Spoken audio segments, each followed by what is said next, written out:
Welcome to Wind News. I'm your friend, Amit Roy. Uh, Mikhail Gorbachev is dead. I want to explain you some interesting facts about KGB, Soviet internal politics, and its collapse. And hope you like it. Now, was Gorbachev a liberal? My answer would be definitely not. Definitely not. In communist system, you cannot remain alive being a liberal. Doesn't happen. It is such a system full with intrigues and conspiracies. They're bred like that, you see. They're taught like that, drilled into their heads to remain like that, fight with one another. Now they're coming from very repressive communist culture of Brezhnev and Kosygin, Gromyko, Andropov. Now Soviet Union, look,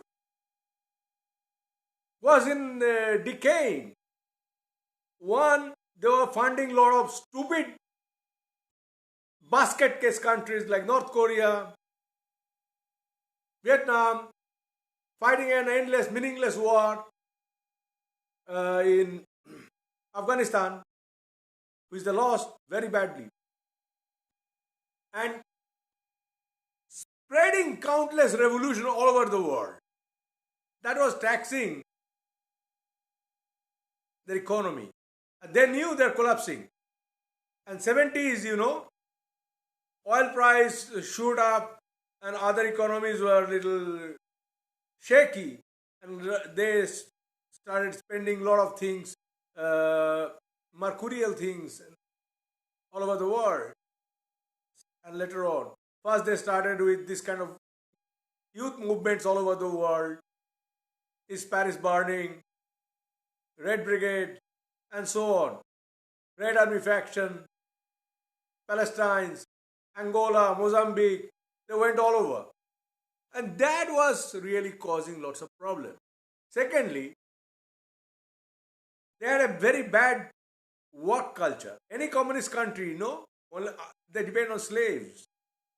When the slaves are dead, communism does not work. Plus, there are a lot of headstrong ideologues like Shuslov, Arbatov, Boris Ponomarev. These kind of people, they are not realist people. They read Marxism and Leninism and they live in some sort of their make-believe world. Alice in Wonderland. They don't know about realities. And because they live in comfortably nice life, as we see Kim Jong-un and Xi Jinping type of persons, their daily problem of life is not touching them. They are fighting themselves like cats and dogs, making conspiracies. That's their life against each other. So this time, they become very unpopular. Communists are very unpopular in Russia. Russia is, a lot of people I say, Russia is not USSR. Russia, mainly white Russia. It's not China, Vietnam, Cambodia. They are white people with Christianity. So if you treat them like Vietnamese, Cambodians, North Koreans, they will not tolerate for a very long time. This must be understood. In the meantime, the advent of television and other consumer goods, Eastern Bloc was running away. The Brezhnev made a doctrine that he can interfere anywhere. Brezhnev infamous Brezhnev doctrine. People are not liking that anymore. Interference. Just there are revolutions coming up from all over Eastern part. Like East Germany and Germany became united and formed a country. Russia said, no, I will not do that. Similarly, one very violent thing happened in Romania. Ceausescu was killed. A little bit, publicly assassinated. Anyway, now look, Russians need a phase that will be buying some time. I don't believe any communist culture, nice liberal persons can come. So this is a man, Gorbachev came that time because that time they needed a discussion with Americans and they needed dove. And this is the dove, backed by hounds. You must see a lot of pictures behind him, Putin's picture and Putin type persons are always there.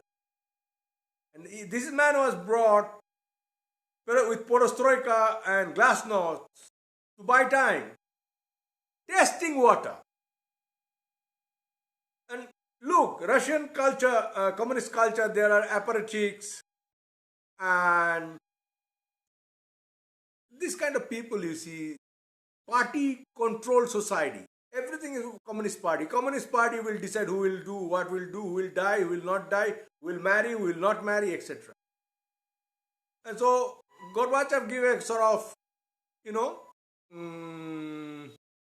window telling that, look, perestroika and glasnost. Perestroika is restructurization and where he says productivity, etc. Russians didn't understand work culture, market. Even today they don't understand. They like mafiaism. They don't like business. Look, there are not many good businessmen in Russia. All mafias. Modern capitalism never evolved in Russia. So they don't, even today, age of Putin, they don't understand. So these kind of people who are running the show and people who are not liking that. And apart from that, in Afghanistan, this has suffered a big loss. And Gorbachev said, Barbak Kamal, make a coalition government. It's a sign of throwing white towel. Anyway, this is the way, but a lot of people have said Gorbachev was nice. But this Gorbachev went to China when Tiananmen movement was going. And indirectly, and firstly, he didn't support that movement, any democratization. If he was so liberal, why he didn't support that? And after he went, communist regime attacked him. That means he has sort of given indication, go ahead. So this is the man. But his wife was more or less liberal, Raisa Gorbachev. And he has that much good thing I can talk about. But I am not very rosy and optimistic about Gorbachev. He made a deal with America, George Bush, to scale down its atomic arsenal because there's no choice. He didn't do it from his heart. He didn't accept democracy.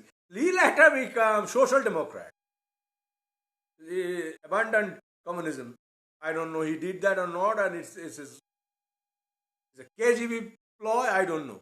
That man, you see, the Russian communist culture is so. His own hand-picked man, vice president, his name is Gennady Yanev, coup against him with the help of KGB, another KGB person, sorry. His name is Vladimir Khrushchev. Another one old foggy general. Look, their culture, they like old people. You must see Lenin's body is there as mummified. They like mummified people as walking zombies. So this kind of people, when communist culture, you have to be conspiratorial. When he was away, Gennady said that he is not keeping well and he's taking rest. So this is a ploy they wanted to make a coup. Because communists cannot live without power. They're so power, obsessed with power. Paranoia.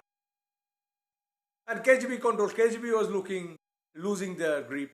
And they came back via Putin later on. And Stalinist KGB. Repression must be there. That's their culture. But Yeltsin came out. I don't know, even I'm saying, it's another Yeltsin helped apparently to stop the coup and stood in front of a truck and later on a tank and protested against coup. And the coup members were all arrested, but they were not given death penalty. After 14 to 12 months, they were all released. This is the thing baffles me. Russia, you coup against somebody and you're freed. I get very surprised. It's not, if you speak few words in KGB time, you'll be in Lubyanka and you'll be disappeared. And these guys, after 14 months, 12 months, in hospitals or somewhere, they're free. That was the case. And Gorbachev later received Nobel Peace Prize. Let him get. I have no problem.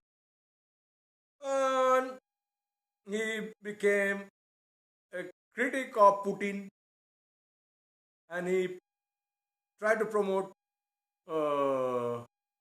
social democracy. He wrote books, etc. But a lot of communists accuse him that he's the man who destroyed solely communism in one go and destroyed Soviet Union. I don't buy that argument. You cannot do that in communist country because they needed some, communists need their money. Frankly speaking, they get very rich, powerful, they need their power and it'll gotten assets to be protected, then bring changes as they please. And they still have gulags. They still had gulags and have gulags. And secret murders, these are their culture. So, he was surprised. But, during coups, Gorbachev feared that his life would be in jeopardy.